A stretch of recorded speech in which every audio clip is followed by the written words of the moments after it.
je pense que dans notre façon de nous situer vis-à-vis des autres, par rapport à cet éclairage de l'homme dont nous sommes porteurs, il me semble qu'il faut trouver l'attitude missionnaire juste. Et avant de décrire l'attitude missionnaire juste, je voudrais décrire deux écueils qu'il faut, me semble-t-il, éviter. Ce que j'appellerais l'écueil du relativisme ou l'écueil du fondamentalisme. Je m'explique.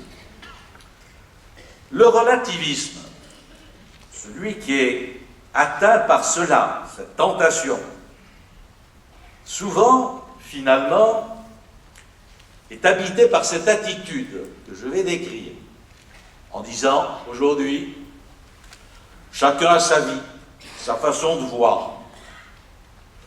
Il n'y a pas qu'une seule façon de voir la famille, l'éducation, l'écologie, les relations sociales. On doit respecter les idées de chacun. De toute façon, les chrétiens n'ont pas plus de lumière que les autres. D'ailleurs, ils ne vivent pas forcément mieux. Aucune façon de voir ne s'impose. Chacun a le droit de penser ce qu'il veut. Essayons simplement de ne pas trop nous agresser et de vivre en paix les uns avec les autres. Ceux qui ont cette approche sont d'ailleurs souvent paralysés à l'idée qu'on puisse leur reprocher de faire la morale aux autres.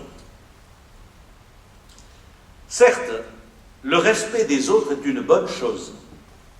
Nous avons à apprendre à vivre pacifiquement dans une société de plus en plus pluraliste. Mais je crois que cela ne veut pas dire que tout se vaille dans le couple, dans l'éducation, dans le respect de l'environnement, ou dans notre façon de vivre nos relations sociales, et que nous ne pourrions avoir dans ces domaines ni point de repère ni certitude. Je crois que nous sommes porteurs d'un sens de l'homme qui nous vient de la foi et qui éclaire notre réalité créée. Nous sommes les témoins d'un projet de Dieu sur l'humanité et les collaborateurs de l'instauration du règne de Dieu qui vient.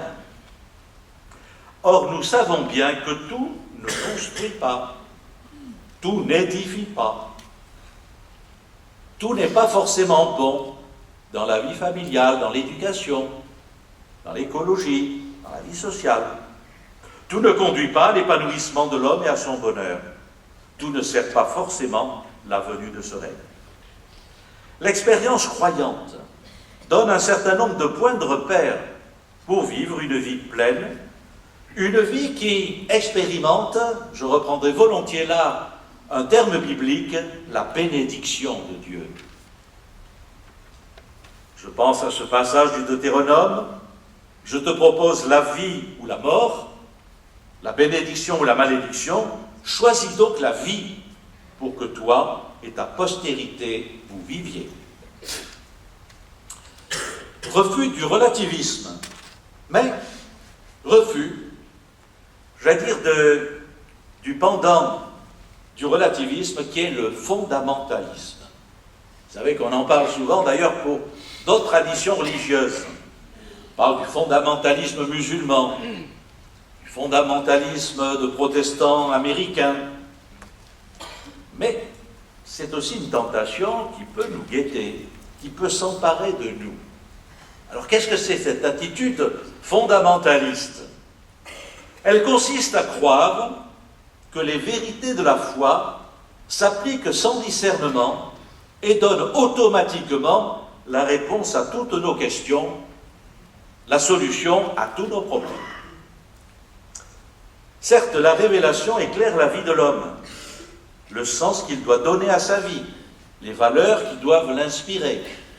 C'est ce que j'ai souligné un peu plus haut. Mais elle ne nous donne pas la solution à tous nos problèmes. Nous devons les chercher avec notre raison et en faisant usage de notre liberté. Nous devons les chercher ensemble. Le Concile nous le rappelle, par fidélité à la conscience, les chrétiens, unis aux autres hommes, doivent chercher ensemble la vérité est la solution juste de tant de problèmes moraux que soulève aussi bien la vie privée que la vie sociale. Le fondamentalisme s'accompagne toujours d'un discours moralisant, voire culpabilisant, est une tentation de faire la leçon aux autres. La véritable attitude chrétienne se veut, elle, au contraire, service des hommes et partage fraternel de ce qui nous fait vivre.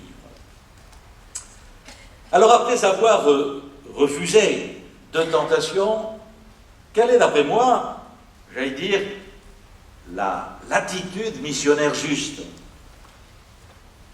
Ce que doit être l'esprit de notre démarche.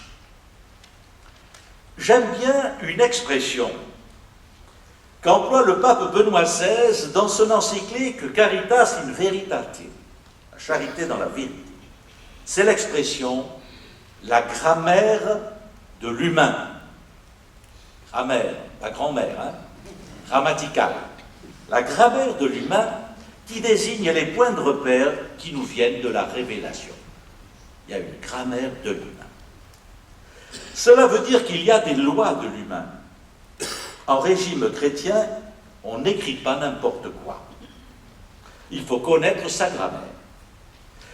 Mais la grammaire n'est qu'une grammaire. Les lois grammaticales ne remplacent pas l'écriture.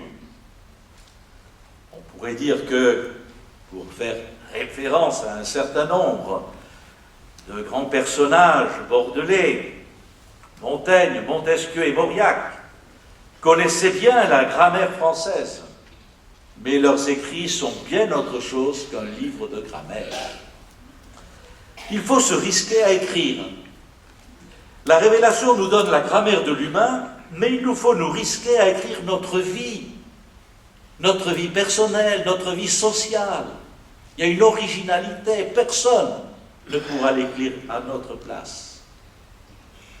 À l'écrire ensemble. Ce sera tout l'enjeu de cette deuxième étape de notre parcours missionnaire. Notre projecteur sera orienté cette année, vous le savez, sur 4 grands domaines de notre vie humaine, dont vous êtes présentés, 4 grands secteurs où nous sommes à la recherche, et bien d'autres autour de nous, d'un art de vivre, de points de repère, de convictions fortes dans la vie familiale, dans nos responsabilités éducatives, dans la gestion du monde dans lequel nous vivons et dans la gestion de nos relations en société. Pratiquement, qu'allons-nous faire?